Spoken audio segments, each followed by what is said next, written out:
Continuando aqui, tem uma parte 2 do vídeo sobre a eletrofisiologia da transmissão nervosa. Nós tínhamos parado nesse slide aqui. Esse slide refere-se à parte morfológica. Eu estava falando da parte mielinizada na região interna e a parte não mielinizada no córtex, na região externa. Uma curiosidade é que isso se inverte na medula. Tá? Aqui a gente tem o cérebro, a ponte, tá? A medula oblonga, que antigamente era chamada de bulbo, no cerebelo.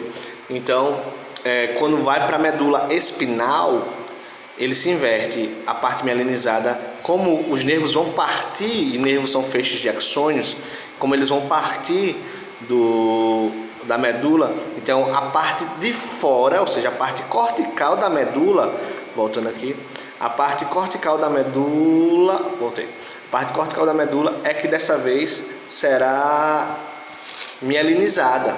Então, a substância branca na medula, ela está presente na região externa, a substância cinzenta na região medular, na região interna.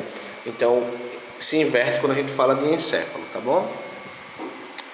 Continuando, então aqui, como eu disse a vocês, existem os neurônios aferentes, né, que são sensoriais, recebem estímulos.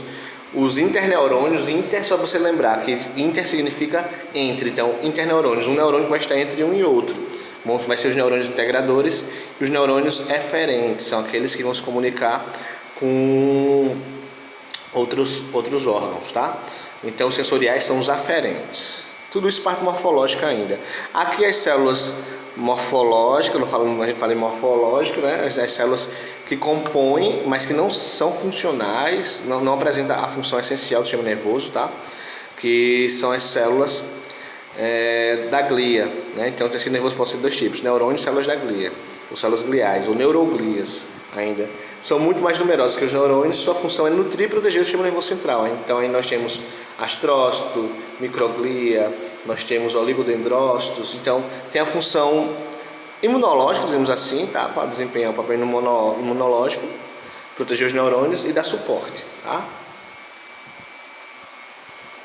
Então aqui uma comunicação entre neurônios, neurônio aferente, interneurônio, ou neurônio associativo ou integrativo, tanto faz, e o neurônio motor, no caso se for para uma placa motora, neurônio eferente, tá? Então isso aqui é uma comunicação entre os neurônios. A informação é passada de forma química, que nós vamos estudar ainda na próxima aula, tá? Entre um neurônio e outro, são as chamadas sinapses, mas é passada também da forma elétrica, através do neurônio, tá? Então por isso nós temos esses fios aqui para conexão, que é o que a gente vai estudar hoje. Então, o potencial de repouso. Nós já sabemos que o potencial de repouso ele é mantido por quê? Porque eu vou colocar 3 sódios para fora, 2 potássios para dentro, vou ter muito mais potássio dentro do que fora, porém eu vou ter muito mais cargas positivas fora do que dentro. Dessa forma, fora fica positivo e dentro fica negativo, tá? Isso é mantido ativamente através da bomba de sódio e potássio, sódio, potássio e TPase. Os canais são fechados, existem, além das proteínas transportadoras transmembrana, tá? Existem canais. Esses canais são canais de sódio e canais de potássio. Então, digamos, esse a gente chama de canais iônicos, né? Já que eles são íons. Digamos que eles estejam aqui, canal de sódio e canal de potássio, está fechado. Se eu abrir por difusão, ou seja, a favor do gradiente de concentração, de onde tem menos para onde tem mais, como é que ele vai fluir? Ele vai sair, o sódio sairia de dentro e iria para fora do espaço intra para o espaço extra, né?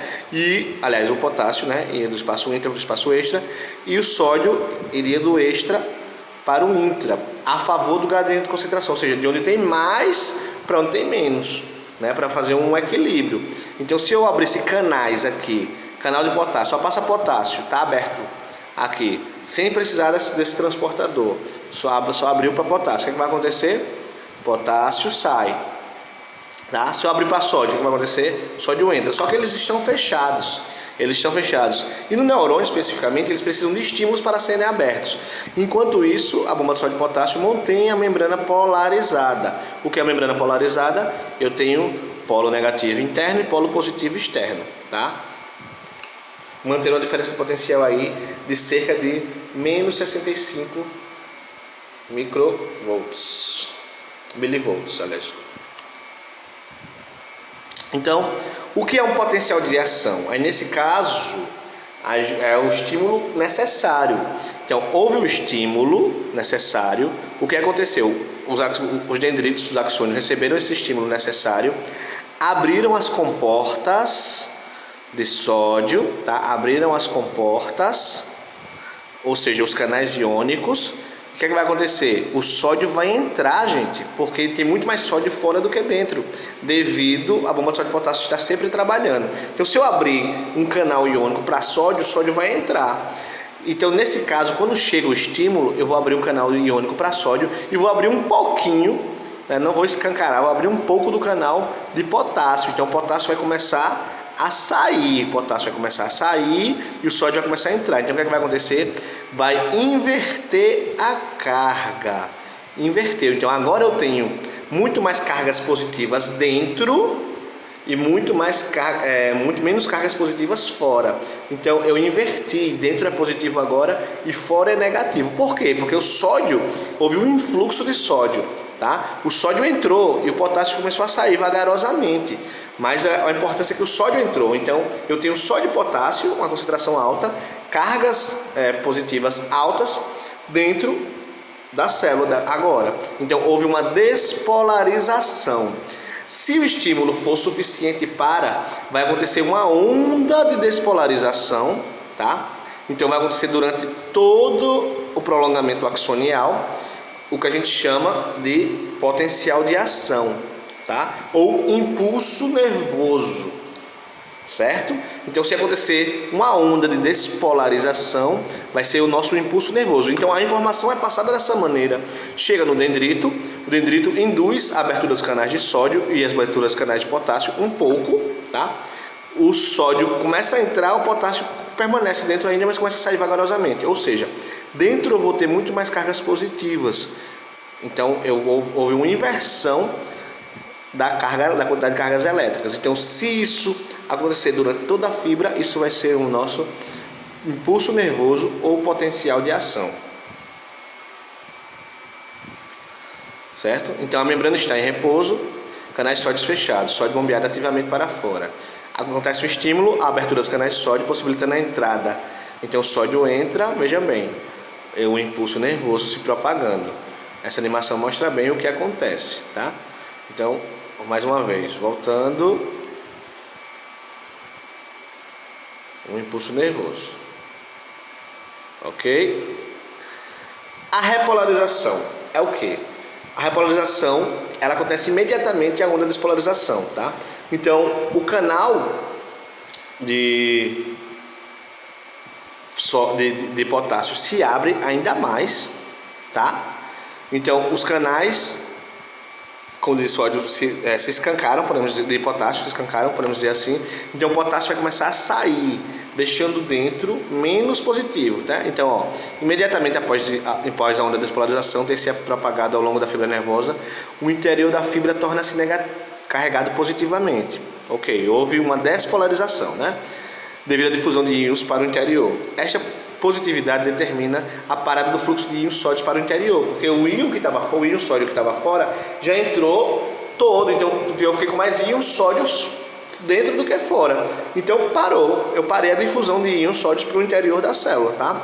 Então a membrana torna-se novamente impermeável aos íons sódios e ainda mais permeável ao potássio. Então o potássio se escancara, o potássio começa a sair, o íon sódio que estava fora para de entrar, o canal do sódio se fecha, tá? Então, devido à alta concentração de potássio no interior, muitos íons se difundem para fora. Cria novamente eletronegatividade no interior da membrana, tá? Então, o que é que vai acontecer? A repolarização. Trocando em miúdos aqui. O sódio que estava fora começa a entrar, volta. Opa. O sódio que estava fora começa a entrar. Quando ele está com maior concentração dentro do que fora, os canais de sódio se fecham. O canal de sódio se fechando, o sódio vai começar a ser bombeado para fora através da bomba de sódio e potássio e continua ativa. O sódio começa a sair pela bomba de sódio e potássio. E o potássio que estava dentro sai também. Além do sódio sair, o potássio sai também. Então eu vou ficar muito mais negativo agora dentro do que antes, quando eu estava polarizado. Então, quando eu tenho uma repolarização, eu tenho uma baixa, eu tenho um aumento, na verdade, muito maior da diferença de potencial entre o lado externo e o lado interno. Por quê? Porque dentro eu vou ficar muito mais negativo, porque o sódio vai ser bombeado para fora através da bomba sódio-potássio e o potássio vai sair através do canal de potássio, tá? Então essa é a repolarização. Então algumas características do potencial de ação são tamanho e durações fixos, tá? A aplicação de uma despolarização crescente a um neurônio não tem qualquer efeito até que se cruze o limiar, ou seja, é tudo ou nada. Eu posso gerar vários estímulos fracos, mas eu só vou ter um potencial de ação quando eu gerar um estímulo forte, que eu gerar essa onda. Eu só vou ter um impulso nervoso quando eu tiver esse estímulo que gere a onda de despolarização, gerando o impulso nervoso, tá? Então, ele tem uma condução ortodrômica, que é isso, sempre em uma única direção, sempre vai ser dendrito, corpo, axônio, sempre em uma única direção. Axônios menores necessitam de uma maior despolarização para alcançar o limiar de potencial de ação, tá? São mais suscetíveis aos efeitos de anestesia, isso são algumas curiosidades. E a baía de mielina, ela vai gerar um tipo especial de condução. Vocês, quando eu estava falando do axônio aqui, por exemplo, o axônio aqui vai ter uma onda de despolarização, que vai ser justamente meu impulso nervoso. Se eu tiver as células Chauvin, eu vou ter baía de mielina. Vai acontecer através da bainha isso? Não, não acontece. A baía de mielina isola. Então a gente vai ter o que a gente chama de condução saltatório, certo? Então aqui fala novamente do impulso. Então o impulso vai ser sempre unidirecional, tá? Unidirecional sempre. Então se eu tenho o isolante da bainha, então só vai acontecer nos nódulos de Ranvier. Então aconteceu a despolarização aqui, aí o próximo vai ser aqui, o próximo aqui, o próximo aqui. Então onde eu tenho baía de mielina, eu salto. Eu só vou ter essa onda de despolarização só nos nódulos de Ranvier. Isso faz com que a transmissão seja muito mais rápida, tá? Porque eu vou saltar percurso, vou saltar trechos do meu percurso. Então isso faz com que seja muito mais rápida essa condução, tá ok?